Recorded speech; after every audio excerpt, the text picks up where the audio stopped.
पुराने समय की बात है। एक समुद्र किनारे एक गुरु अपना आश्रम बनाकर रहते थे। हजारों शिष्यों उनसे ज्ञान ग्रहण करने के लिए दूर दूर से उनके पास आते थे। गुरु का ज्ञान देने का तरीका थोड़ा सा अलग था। शुरुआत में वे अपने शिष्यों को उपदेश के माध्यम से ज्ञान देते थे। उसके बाद वे अपने शिष्यों को उस ज्ञान का अनुसरण करने के लिए कहते थे, ताकि वो ज्ञान उनके व्यवहारिक जीवन में उतर सके। एक बार उस आश्रम में एक सम्राट अपने बेटे को लेकर आया।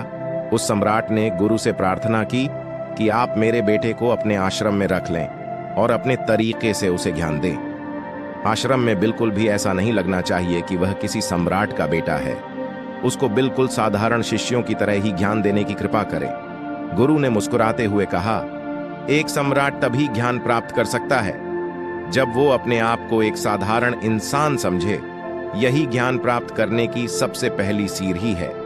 गुरु ने सम्राट से कहा, तुम निश्चित रहो, आज से तुम्हारे बेटे की जिम्मेदारी मेरे कंधों पर रहेंगी। यह कहकर गुरु सम्राट के बेटे को अपने साथ समुद्र के किनारे टहलने के लिए लेकर आ गए।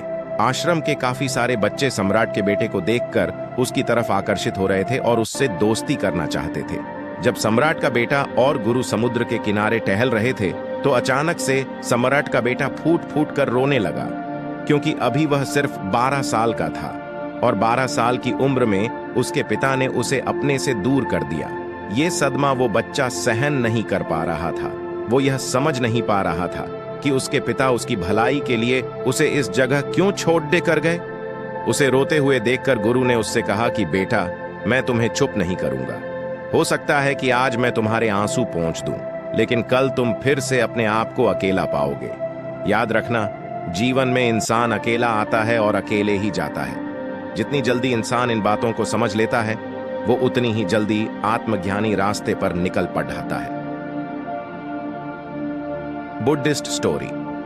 जो मान का खेल समझा गया वो तनाव से बच गया। गुरु ने अपनी बात आगे बढ़ाते हुए कहा कि जो इंसान अकेला रहना सीख लेता है वही खुद से प्यार कर सकता है, और जो खुद से प्यार करता है वो किसी के भी जाने का अफसोस नहीं करता। धीरे धीरे तुम आश्रम के माहौल में ढल जाओगे।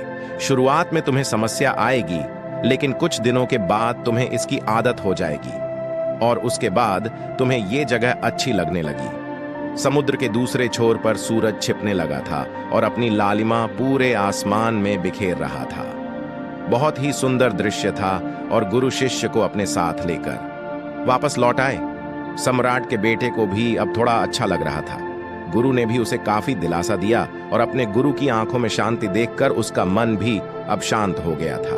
अब सम्राट का बेटा रात को भोजन करने के लिए भोजन कक्ष में पहुंचा तो आसपास के सभी शिष्य उसके पास आने लगे। उन सभी को पता था कि यह सम्राट का बेटा है और अगर हम इससे दोस्ती कर लें तो हमारे लिए बहुत फायदा होगा। यही सोचकर आश्रम के ज्यादातर बच्चों ने उसे घेर लिया। बस कुछ बच्चे थे जो अकेला रहना चाहते थे और वो देख दिखावे की तरह आकर्षित नहीं होते थे। वे सम्राट के बेटे के पास जाने के बजाय अपना पूरा ध्यान खाने पर लगा रहे थे और अकेले में बैठकर अपना भोजन कर रहे थे। कुछ दिनों के बाद सम्राट के बेटे की दोस्ती आश्रम के काफी सारे बच्चों से हो गई। वो उन बच्चों के साथ घूमता और अपना ज्यादातर समय उन्हीं के साथ बिताता था। आखिरकार सम्राट का बेटा था, सुख सुविधाओं में पला बढ़ा था। अब आश्रम में भी उसके दिन वैसे ही गुजरने लगे थे जैसे महल में गुजर रहे थे। ऐसा नहीं था कि गुरु को कुछ पता नहीं था, पर उसके गुरु उसे अलग तरीके से ज्ञान देना चाहते थे। बच्चों को ज्ञान आप उपदेश देकर नहीं दे सकते, उनको साक्षात्कार करना पड़ता रहता है, तभी वो उन बातों को समझ सकते हैं जिसको को आप समझाना चाहते हैं। गुरुजी उसको बोलकर नहीं समझाना चाहते थे। वो मन ही मन में सोच रहे थे कि अगर मैं इसको बोलकर समझाऊंगा तो इसको कभी भी समझ नहीं आएगा, इसीलिए मुझे इसको एहसास कराना पड़ेगा कि अकेले रहने से ही तुम अपनी शक्ति को जान पाओगे। ये सीख देने के लिए गुरु एक दिन शिष्य को अपने साथ एक पहाड़ी पर लेकर चले गए। पहाड़ी पर पहुंचकर गुरु ने शिष्य से कहा कि अब तुम्हारा ज्ञान पूरा हो चुका है, बस एक आखिरी रात तुम्हें यहाँ पर बितानी होगी। उसके बाद अगले दिन शाम को तुम तुम्हारे राजमहल में ही वापस चले जाओगे। वह बच्चा यह सुनकर बहुत खुश हो गया कि अब वह वापस राजमहल चला जाएगा।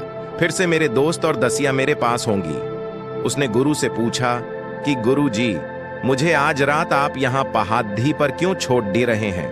आखिर मुझे कौन सा आखिरी ज्ञान प्राप्त करना है?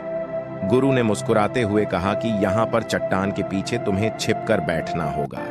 यहाँ पर रोज रात को एक बाज आता है, तुम्हें उस बाज को देखना होगा और बड़ी ही गौर से उस पर ध्यान देना होगा, उसकी हर एक गतिविधियों को जानना होगा। देखने के बाद अगले दिन अगर तुम उस बाज की खूबियां मुझे बता पाओगे तो मैं तुम्हें तुम्हारे महल में वापस भेज दूंगा। और हाँ, सुबह आने से पहले एक बात पर और ध्यान देना है, एक चरवाहा यहाँ पर अपनी भेड़ों को चराने आता है, तुम्हें उन भेड़ों की गतिविधि और बाज की गतिविधियों पर पूरा ध्यान देना है। अगर तुम यह काम कर पाए तो मैं तुम्हें तुम्हारे पिता के पास वापस भिजवा दूंगा। ये बात सुनकर शिष्य उस पहाड़ी के पीछे छुप गया का इंतजार करने लगा।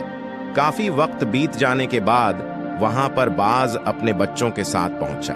सम्राट के बेटे ने पूरी रात उसकी गतिविधियों पर बहुत ही ध्यान से नजर रखी और सुबह होने के बाद जब चरवाहा अपनी भेड़ों को चराने के लिए आया तो उसने एक बहुत ही चौंका देने वाले दृश्य को देखा।